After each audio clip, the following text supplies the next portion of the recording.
Welcome. As Father said, my name is Chase Krause, born and raised in Houston, Texas, in particular Friendswood. And I have been doing this kind of stuff for a while now. I've been speaking and doing stuff in front of crowds for even longer because my mom is one of those moms who didn't ask if we wanted to do a talent show. You did the talent show, right? And I remember I must have been 5 or 6, and my mom really, really enjoyed karaoke. For those who know my mom, she has a really great voice, right? She has an amazing voice, but she had like an obnoxious obsession with karaoke for a bit when we were in my childhood.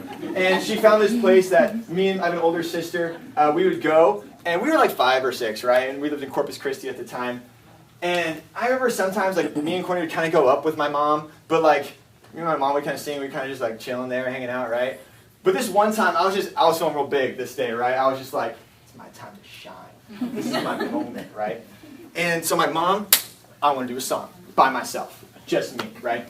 She's like, all right, Chase, what do you want to do? Naturally, I wanted to do Backstreet Boys, right? So, and she writes, it's like a little piece of paper, and you put your paper online, and you pay the $5 or whatever, and then she does it, and I'm sitting there on the table over here, and Mom's here, Dad's here, Courtney, and I'm sure some friends or whatever that I don't remember. Anyway, and we're sitting there, right? And it feels like forever just waiting for this dude to call my name for my moment, right? So I'm sitting at the table, sitting down. All of a sudden he says, Chase Krause singing Backstreet Boys, and I'm just like,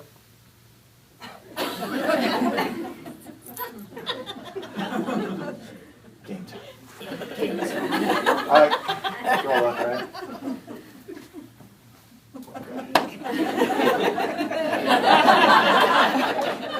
Get to the front of the stage. Give me the microphone. Up there. You know how there's a blue screen, right? And the words are white, but then they turn yellow as you're supposed to sing them, right? Lights dim, music comes on. I look. There's a lot of people in the audience. I'm just like, all right, that's fine. No big deal. Right? First word turns yellow. Nothing. Right? Second word turns yellow. And this big guy, he's just like, only words I could say. Mom. Right? Check this out. My mom's just like, I'm coming, baby! She runs, right? She grabs the mic, she starts singing and dancing, and I'm back there just being like, yeah.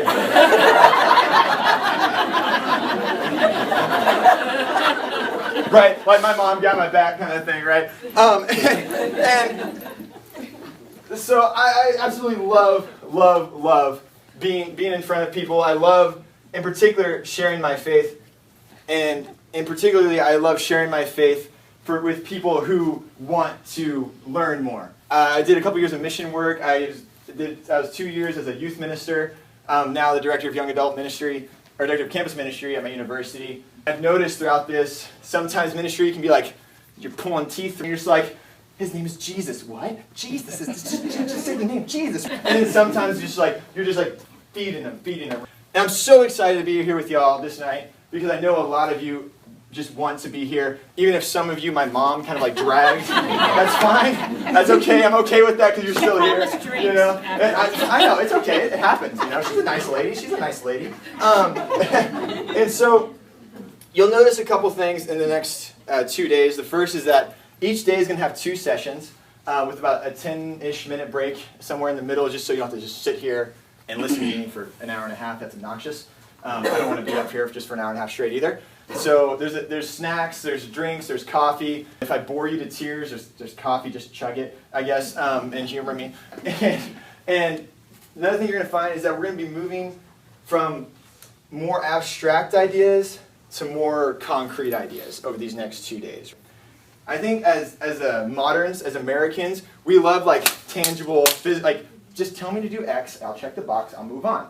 We really love, I love it too, when if I just bought a laptop and I'm just I don't want to learn about the software in this laptop, I just want to learn how to do what I got to do, right? And it's how we're kind of trained, but with our faith, we need to slightly readjust this thinking, because we need to learn the why and fill in this foundation before we can build on it to the more concrete things of what to do. So today is going to be a bit more abstract, If I make your brain hurt, I'm sorry. There can be a break. During the break, come up and ask me questions. And you might find that by the end of this 2-day workshop, you have more questions than I presented answers to. And that's great, because at the end of every session, I'm going to give you a book list of books where I got this from. I didn't make up any of this stuff. Most of what I pull from is Thomas Aquinas, Augustine, the Catechism of the Catholic Church, Pope John Paul II's Theology of the Body. No joke, I'm just like taking all this like through a funnel and like giving it to you. And at the end of every session, you'll see a book list, so that way you can go and see what I'm talking about more in depth, so you can study it. And by the end of tomorrow, we'll get to really concrete, okay, this is what it means to live New Covenant spirituality. This is what it means to be a disciple, an intentional disciple of our Lord Jesus Christ. And so I ask you to bear with me. If this first day is a bit more abstract, a bit more theoretical, I promise you, you'll learn something, you'll get something out of it. If you don't learn anything, then you are smarter than me, and good job. And so I think a lot of the times we forget that our goal is always the first in intention, but the last in possession. With anything. Like I said, I just bought a new laptop for school. In my mind, I wanted a laptop, so that was my intention. But what I had to do, I had to get in the car. I had to make sure I didn't have money in my bank account, because I'm not like rolling in it. And I had to drive to the mall. I had to go to the Apple store after I did the research and call my buddy Kyle, because he works with it. And I had to do all these things. And then finally, after all these little steps, I got my laptop. And this is the same in our faith. Our goal is heaven. Our goal is heaven. It's union with God. That's our intention. But it's the last in possession. And as Catholics and as Christians, we must remember that. Our goal, our intention, is always the last in possession. The goal is union with God. The goal is to be a son and daughter of the Most High, fully, 100% perfect with God. But it's going to be the last thing you ever possess. God willing, you walk with God, right? So I want you to keep that in mind. That's the reason we need to learn these things, but I think at the same time, some people think that just because you know a lot about God, it means you're a holy person. And there's some validity in that, right? We look at 2 Peter 1:3, right? It says, His divine power has granted to us all things that pertain to life and godliness through the knowledge of Him who called us to His own glory and excellence, right? So what does this say? His divine power has granted to us all things that pertain to life and godliness, namely heaven. Through what? Through the knowledge of Him who called us to His own glory and existence. So knowledge and knowing God has something to do with salvation, right? That's an important part. We need to know things about God, right? But Garrigou-Lagrange, early 1900s theologian, says this knowledge must be a quasi-experiential knowledge. It can't just be facts, because facts don't get you to heaven. It's a quasi-experiential knowledge where you know the person, right? It's an experiential knowledge, right? Any of you who have a spouse, right, or a daughter or a son, you could probably list facts about this person you care about, but you have an experiential knowledge where you know, oh, they just, means they're thinking about something that I probably should talk about or I'm in trouble, right? Like, you know them in some way. It's an experiential knowledge. And so, this is what we want as Catholics. This is the first step of New Covenant spirituality, is an experiential knowledge of the God who saved us and created us. And Thomas à Kempis in the Imitation of Christ says, deeply inquisitive reasoning does not make a man holy or righteous, but a good life makes him beloved by God. So as I said, merely knowing facts doesn't get you your ticket into heaven, right? That merely knowing stuff, knowing 2 + 2 = 4, I mean, good on you, but it's not going to do it at the end of the day. Knowing that God became man, just that fact, is not going to get you into heaven. Saying, I believe in Jesus Christ, and leaving it at that, is not enough to respond to God's call. There's more to it than that. There's more to it than that. And we need we need a personal knowledge of God our Father. And I think we hear this term, Father, a lot. Father, Son, Holy Spirit. Every time you pray, you say the word Father, more or less, right? Go to Mass, Father, Father, Father, right? But what do we mean by this? This is the first question we really need to pin down. What do we mean when we call God Father? And this is a question I'm actually going to invite you, just for a couple minutes, talk to your neighbor about. When we say God is our Father, Is this a metaphor? Is this literal? Is this an analogy? What does it mean to call God, who is infinitely more powerful than us, Father? What does that mean? So just a couple minutes, I want you to discuss amongst yourselves. Thanks, y'all. I know that's a conversation you literally could talk about for hours, but I just wanted to get your brains going a little bit here. And so with God as our Father, the question is, well, what makes somebody a son, right? Or, by the way, I'm a guy, so I'm going to say son, and just like, if you're a girl, just translate a daughter in your head. It's just what I'm going to say. Cool? But when I say son, I mean child of God, son, daughter of God. So let's first look at the story of divine sonship. The story of sonship, starting in Genesis. Genesis 1:27. So God created man in his own image, and in the image of God he created him. Male and female he created them. And like we look at this, like I think everyone's heard this verse like a decent amount, right? It's like a verse like, oh yeah, like that's cool. And like if you're like a theology of the body junkie like my mom, it's just like this verse is amazing. It's like, but I want to unpack this a little bit more because what I claim is that this verse says that we are actually the son and daughters of God. But someone who disagrees with me can say this is just a metaphor. This is like it's an image, right? It's pretty imagery. It's poetic language, right? But Genesis actually points another direction. We look at Genesis 5:3. When Adam had lived 130 years, he became the father of a son in his own likeness, after his image, and named him Seth.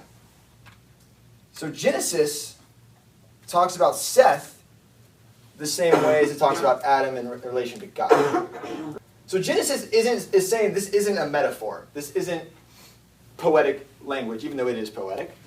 It's saying something deeper because the same words used for Seth, likeness and image, namely, is used in reference to Adam when God created him. It's the same language.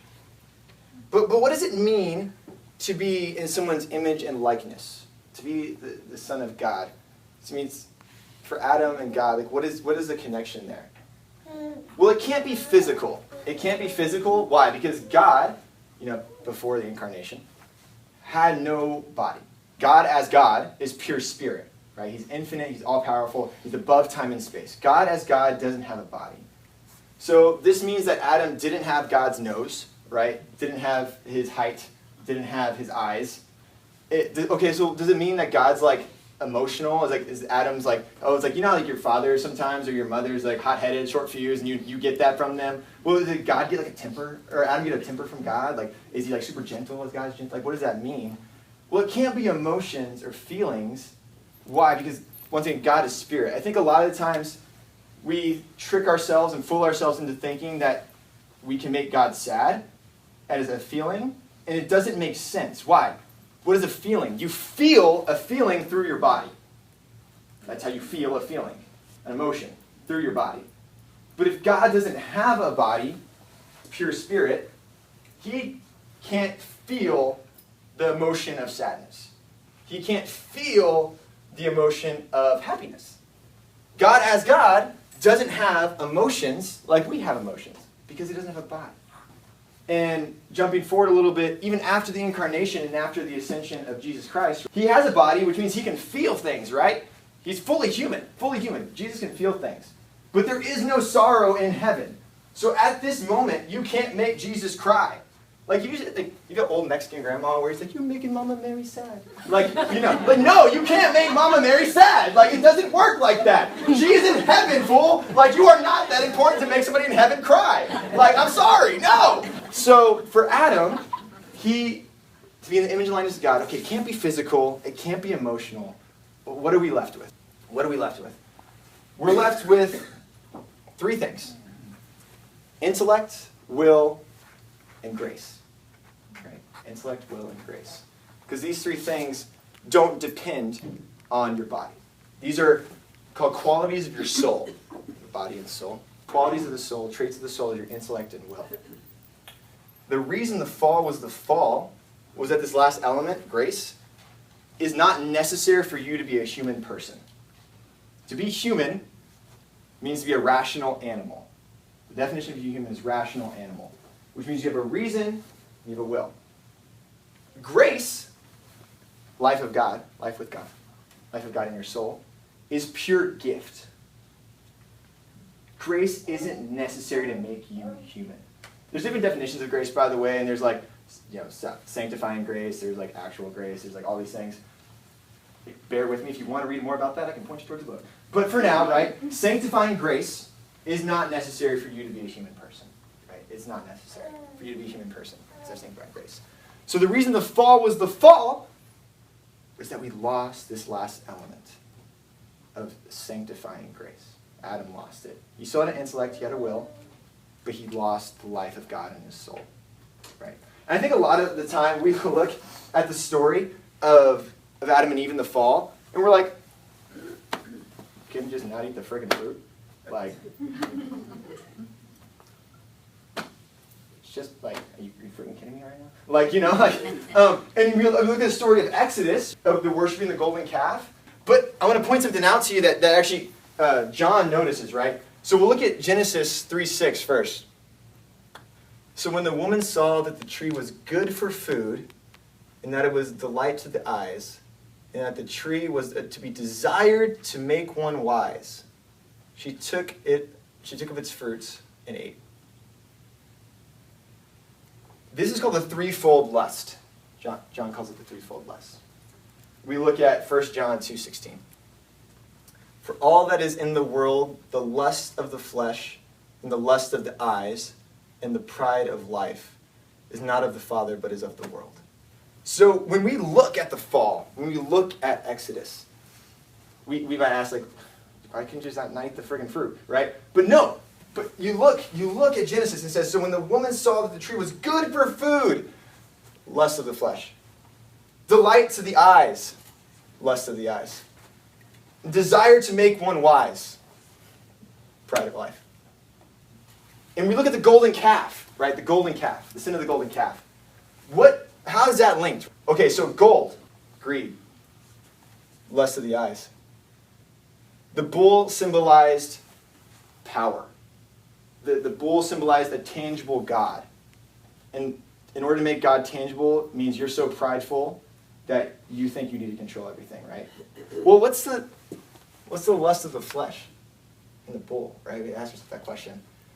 Well, the thing is, in pagan worship, they worship through sexual acts. They worship through sexual acts in pagan religions. So we look at the sin of the golden calf, and it fits perfectly. And you're going to tell me, when you look at this, right, people will tell me this, it's like, I wouldn't have ate the fruit. Oh, so you're not prideful. Oh, you don't lust. Oh, you're not greedy. That's the original sin. It wasn't the act of eating the fruit, even though that was what happened. It was the fact that she wanted, and Adam in turn wanted, power. They wanted to satisfy their body. They wanted to have something beautiful. And you're telling me that that's something you struggle with, at least in some way, shape, or form, right? We all do it. We all do it. This is what we can find when we look at Scripture really close, right? And so the rest of the Old Testament is the story of God trying to make us his sons again, his daughters again. Is God offering covenants, right? You might have heard this word covenant. And most people know that covenant is more than just a contract. A contract is, you give me this, I give you this, we're tight, we're cool. No. A covenant makes family, even in the Old Testament. Covenants would be taken amongst kings when they were warring, and the king that would conquer the other king, he would be addressed as father by the king who he conquered, because they would make a covenant. And a lot to do is symbolize this covenant by, marrying children and stuff like that, like uniting the families. And that's like a physical way to see. But covenants make families. And God, time and time again in the Old Testament, offers covenants with Noah, with Abraham, with David. And covenants were predicted by the prophets of the Old Testament. The new covenant was predicted. And every time, man was prideful. Every time, man lusted. Every time, man was greedy. And broke the covenants in some way. And the thing is, even when they weren't broken immediately, to be a son, to be a daughter of somebody, means to share in their nature. We're going to talk about that a bit more in a bit. Because before Jesus, the best Israel could be was kind of like a foster child of God, not quite adoptive. And I'll talk about that in a little bit. And most of you know that I have a little brother, Nate. Nate is really adorable. He's really cute. He is awesome. I love him with every ounce of my heart. And we adopted Nate from Guatemala, actually. When he was 17 months old, I think we brought him home. And he's 10 years old now, which is ridiculous. Anyway, he's 10 years old, and he was 150,000,000% my brother, even though he's not flesh and blood. Because when you adopt somebody, and even you look at the Roman rite, when you adopt somebody, they receive full 100% total rights of being a child of that family. In ancient Rome, when they would adopt somebody, all previous debts are forgiven. If everyone died and there was only that adopted son left, they would inherit everything. It's totally 100%. And this is what God was leading up to, was to be an adopted son of God. So, what's this have to do with heaven? A lot of you heard me from the Mass that said we're going to answer the question, well, what is heaven, right? Really briefly, we're going to dive into more of the second session, but heaven is participation in the divine nature. We're going to unpack that later, don't worry. It's participation in the life of God. Well, if God is infinitely above us, if God is pure spirit, how could we participate in that? When we're corporal, we're bodily, we're here. How can we participate and be truly adopted if we can't share in that nature, right? We can't share in the nature of God naturally. So the question that I ask you, I'm not going to ask you to answer it, but think about it for like 2 seconds. You don't have to talk about it. Incarnation. The second person of the Trinity, the Word, the Son of God, became man. As man, was Jesus Christ still the Son of God? Right? In his human nature, was Jesus Christ still the Son of God? Okay, I heard a lot of yeses, a lot of head nods. Anybody brave enough to say why? Yeah. He had two natures at the same time, a human nature and a divine nature. Yes, that's totally right. But in only looking at his human nature, could you still call him a son of God? Yes, because he had a soul and he had grace. Yes, but not quite. God said that this is my son. At that moment, God validated it, but he didn't generate it. Okay? I'll just tell you. So, Jesus is fully God and fully man. As a Christian, you must believe that. To be a Christian, you must believe Jesus is fully God and fully man. And I can't show you that by reason. That's a matter of faith. Nobody can reason. Because why? Because there's nothing else in our world that has two natures. I'm a human. I have a human nature. My dog Trip has a nature of a dog. Nothing has two natures.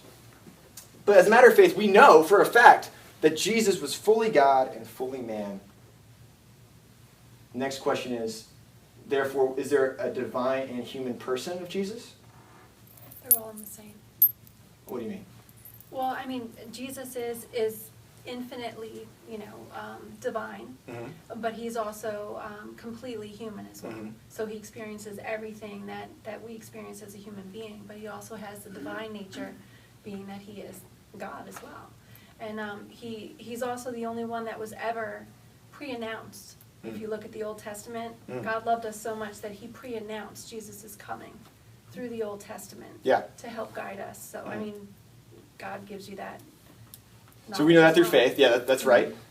So could you therefore say that Jesus was a human person?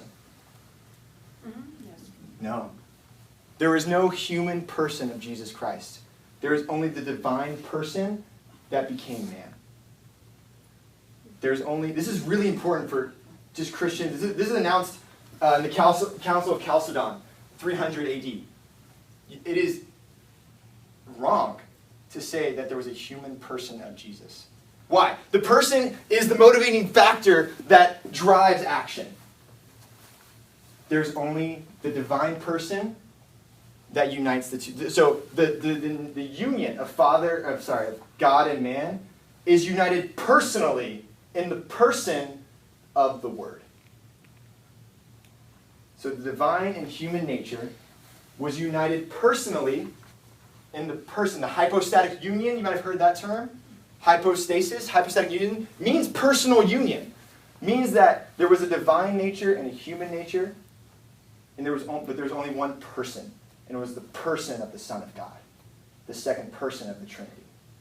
Why? There's no need for a human person, because the person is the driving reality that drives action.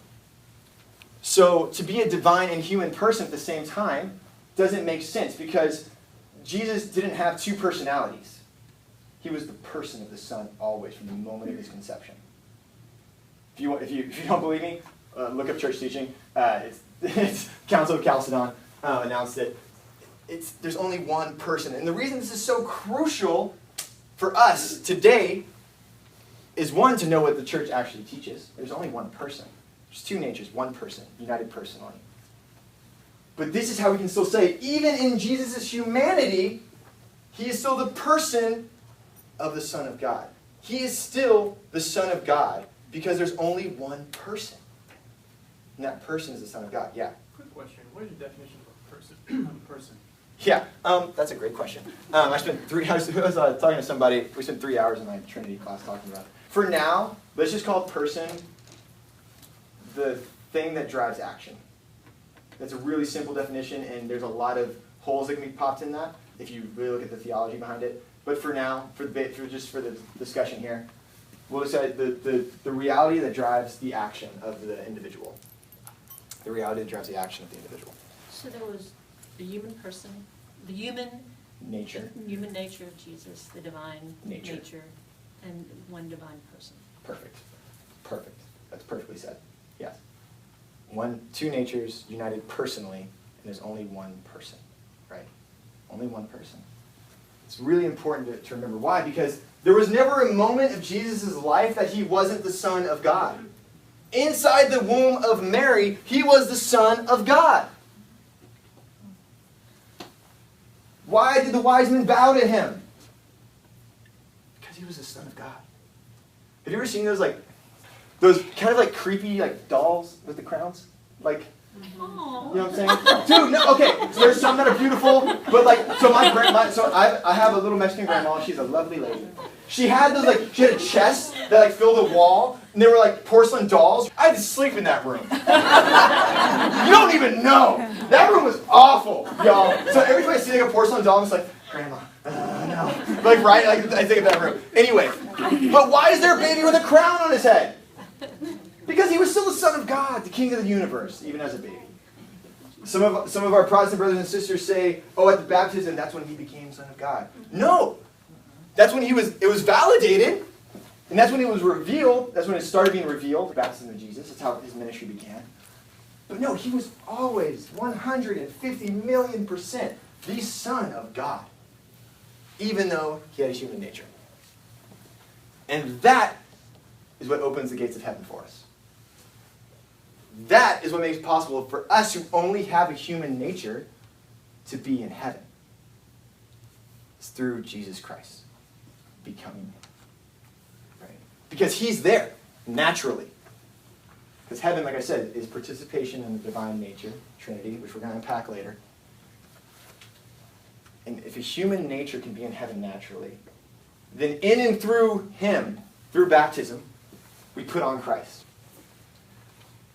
St. Athanasius says, "For the Son of God became man so that we might become God." St. Thomas Aquinas. The only begotten Son of God wanted to make us sharers in his divinity, assumed our nature, so that he, made man, might make men gods. It's powerful stuff. Well, how does this happen? Well, initially through baptism. And just so you know, I mean, most of you can know, I'm not making this up, but you look at 1 John 14, right? The Word became flesh and dwelt among us. The Word, the second person of the Trinity, became man so that man might be divinized, might become God. Not equal with God. I'm not saying you're going to have your own planet one day and rule the universe. We're not Mormon. We don't believe that. We don't become God, but we share in his divinity. I'm still my own person in heaven, but I participate in the divine nature. Like I said, if any of you, like your brain's going to hurt right now, this is really abstract theology, I warned you. And there's a lot of books and a lot of places I can direct you for after this so you can keep diving into this. If you want, just read the Summa Theologica by St. Thomas Aquinas. Yeah, right. If you want. So through baptism, we put on Christ. Paul tells us that. And it's because we must be sons in the Son in order to have heaven open up for us. So it's baptism that initiates it, and the Eucharist that strengthens it. You have Galatians 2:20. It says, I have been crucified with Christ. It is no longer I who live, but Christ who lives in me. When you die, if you are united to Christ, God the Father will look at you and see Christ in you and say, you belong here because you're my son. He doesn't declare a legal fiction. Some of our Protestant brothers and sisters say that, no, you're always an awful sinner, but God says you're holy, and therefore you are just because he's God. That's not good enough. It's more than that. No. We say, the church says that, no, you are united to the Son. You have grace. And when God looks at you at the moment of your death, when you're standing before the gates of heaven, it is no longer I who lives, but Christ who lives in me. And therefore, you belong there. You belong with the Father. You're meant to be there. Through Jesus Christ. Through the person of Jesus Christ. So this is theologically how heaven is possible for us. We spent the past 30 minutes looking at theologically how heaven is possible, but we still haven't answered the question of what is heaven? What is heaven? And we're going to answer that after the break, and I'm going to end with Romans 8:14-5. For all who are led by the Spirit of God are sons of God. For you did not receive the spirit of slavery to fall back into fear, but you have received the spirit of sonship when we cry, Abba, Father.